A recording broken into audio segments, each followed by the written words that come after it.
Water is one of the main indicators of how the planet is responding to our evolving climate.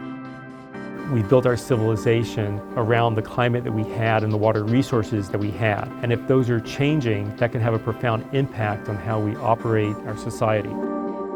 GRACE and GRACE Follow-On measure the motion of water around the Earth, and they measure that in all forms of water. Water that's stored underground, water in the ocean, water that's frozen in the form of glaciers. So all of that together, GRACE can measure.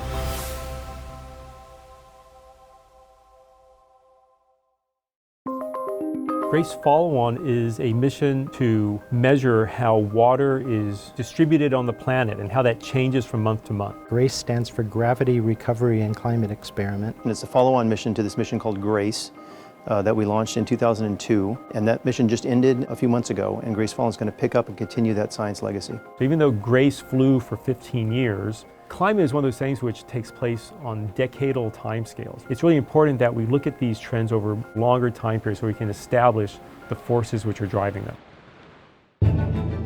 One follows the other, and between them they accurately track the distance between the two satellites. And as they fly over changes in mass on the Earth, they move back and forth. And we track those little changes very accurately. And we do that with Global Positioning System satellite information and with star cameras that are on board the two spacecraft. I think there's an increasing awareness and consciousness around the Earth that water is a critical resource and that the sea level is rising, the polar caps are melting, and that all these have long-term ramifications on how we live. The GRACE Follow-On measurements give us very clear and tangible information so we can make sound decisions in the future of how we manage our resources.